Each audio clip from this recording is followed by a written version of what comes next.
అందరికీ నమస్కారం. మీరు చూస్తున్నారు మన చెలక మన ఆవులు.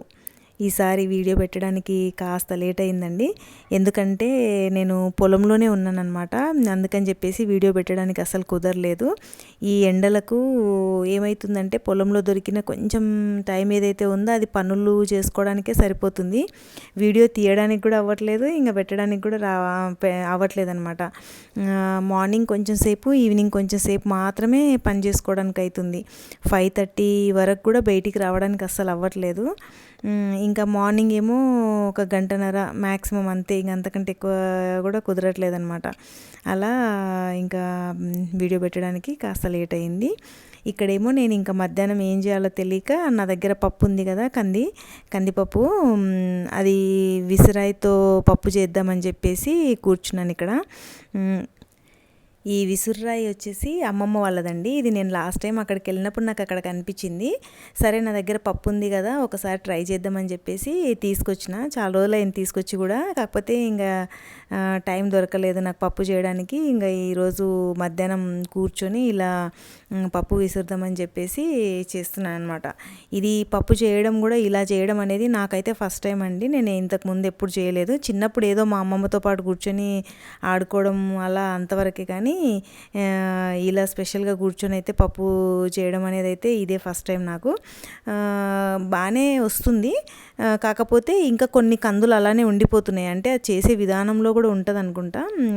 అది కొంచెం పర్ఫెక్ట్గా చేసే వాళ్ళైతే మరి 100% పగులుతుందేమో. నాకైతే మాత్రము ఇంకొంచెం పప్పు అక్కడక్కడ బాగానే కొంచెం ఉండిపోయింది. కొంచెం ఒక 10% పప్పు అయితే పగలలేదు, మిగిలిందంతా పర్లేదు మంచిగా వచ్చింది. ఇలా చేసుకున్న పప్పు అయితే మాత్రము టేస్ట్ చాలా బాగుంటుందండి, అది అందరికీ తెలుసు కదా. ఇలా ఇసురాయితో చేసిన పప్పు బాగుంటుంది. ఎంతైనా కొంచెం పాతకాలం పద్ధతులు ఏవైనా కూడా బాగుంటాయి కదా, రుచి చాలా బాగుంటుంది. తిన్నా నేను ఇలా పగలగొట్టిన పప్పు కొని తిన్నా, కాకపోతే మన ఇంట్లో చేయడం అయితే ఇదే ఫస్ట్ టైం ఇలా చేయడం అనేది.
చేస్తున్నావు లక్కీ?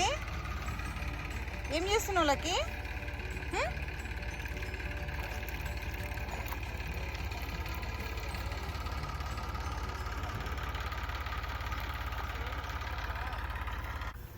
ఇక్కడ చింత చెట్టు దగ్గర బోర్ ఉంటుంది కదండి, అక్కడ ఒక హౌస్ ఉంటుంది అనమాట. ఒకప్పుడు ఆవులు ఇక్కడే వాటర్ తాగేవి.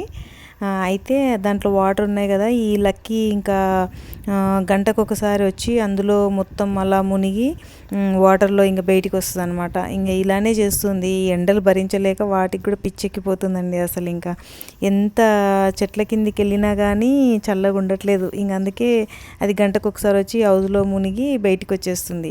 కాకపోతే ఇప్పుడు ఇందులో వాటర్ అయితే ఏం తాగవండి, ఆవులు ఇటు సైడ్ రావు అసలు. అందుకే నేను కూడా ఏం పట్టించుకోను. అంటే అది మునిగినా కానీ ప్రాబ్లం ఏం లేదనమాట. ఇంకా ఇక్కడేమో నేను ఏం చేస్తున్నా అంటే ట్రాక్టర్ దున్నుతుంది. ఇంకా ఎండాకాలం కదా, కొంచెం అంతా నెక్స్ట్ ఇప్పుడు వర్షాకాలంకి పంటలు వేయాలి కదా, వాటి కోసం అని చెప్పేసి ప్రిపరేషన్ అనమాట. అందుకని చెప్పేసి దున్నిపిస్తున్నాము. దున్నిపిచ్చి ఇంకా 1-2 సార్లు దున్నిపిచ్చి మొత్తం ఎండకు అలా వదిలేసి మళ్ళీ ఫస్ట్ ఇంకా వర్షాలు పడతాయి కదా, అప్పుడు మళ్ళీ ఒకసారి దున్నిపిచ్చి ఇంకా తర్వాత విత్తనాలు వేయాలన్నమాట. అయితే నేను ఇక్కడంతా గడ్డి ఏదైతే దున్నినప్పుడు ఆ పాత పంటకు సంబంధించిన వ్యర్థాలు ఉంటాయి కదా, ఆ గడ్డిని మొత్తము ఏరుతున్నాను.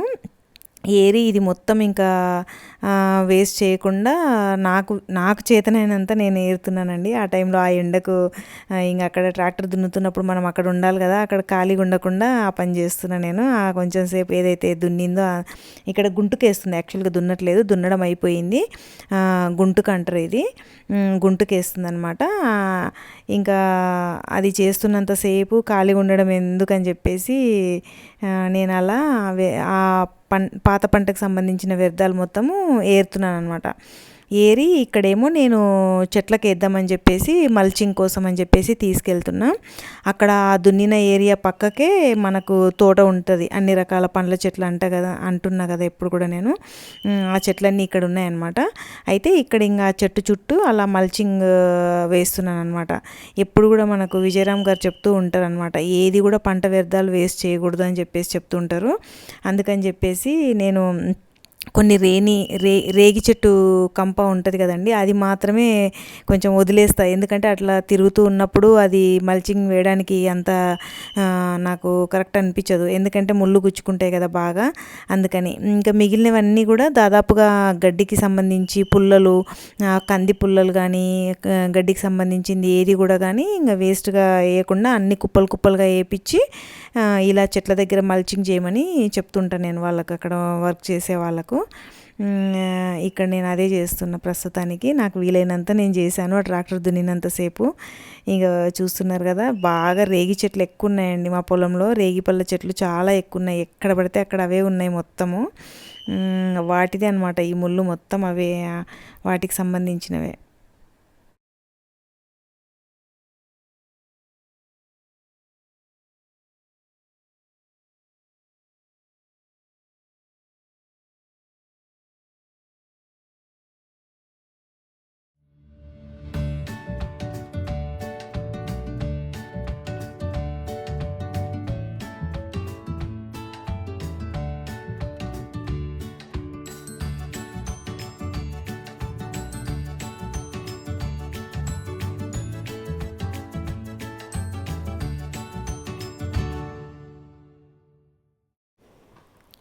ఇక్కడ సింబా లక్కీ అయితే పొలంలో మేము ఎక్కడ తిరిగితే అక్కడ మాతో పాటు తిరుగుతూనే ఉంటాయండి. ఇంకా మేము తిరగకపోయినా కూడా కానీ అవి విపరీతంగా పొలంలో ఎక్కడ పడితే అక్కడ తిరుగుతుంటాయి. కాకపోతే మనుషులు ఎక్కడుంటే అక్కడే ఉంటాయన్నమాట అవి కూడా.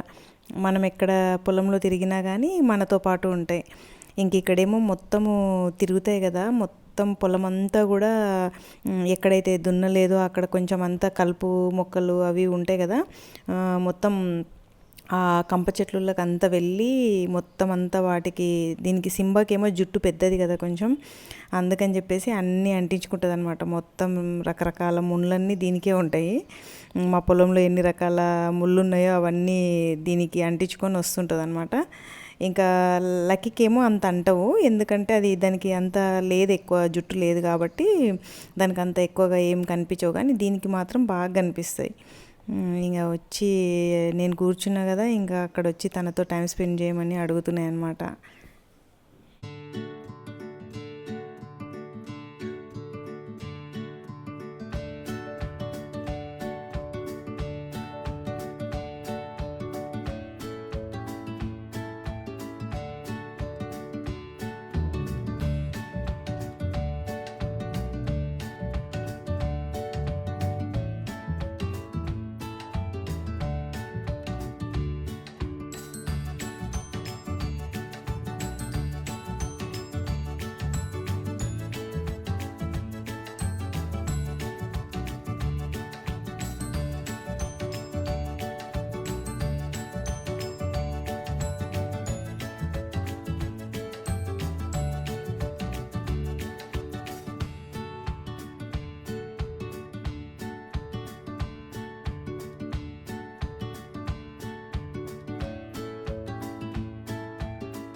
ఏందన్నా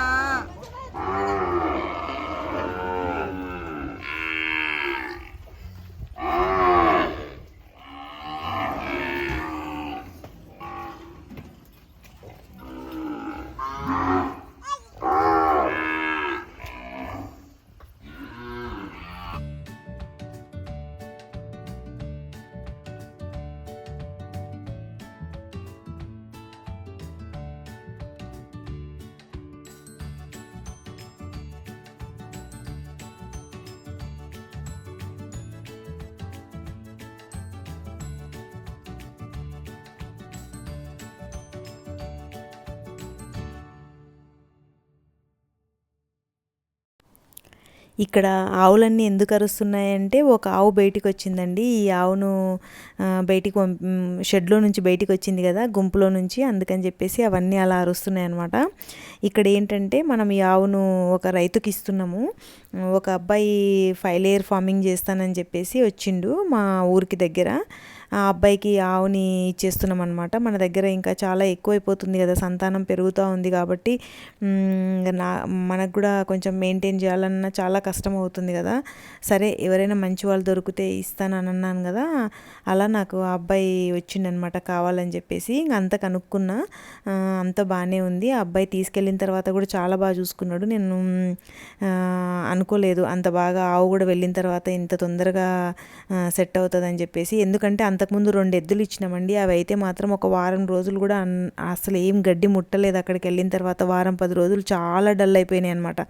ఎందుకంటే వాటికి ఇక్కడ ఇంత ఫ్రీగా ప్లస్ అన్ని ఆవులల్లో ఇలా మందలో ఉన్నాయి కదా, ఇంత ఫ్రీగా ఉంది కదా ఇక్కడ.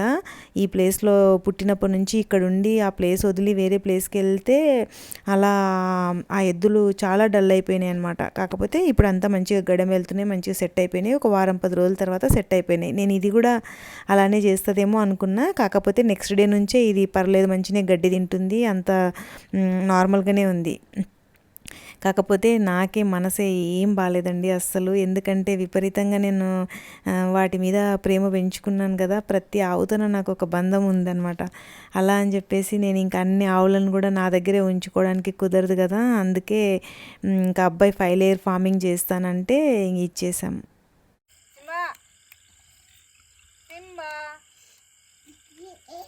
Bye bye bye lucky lucky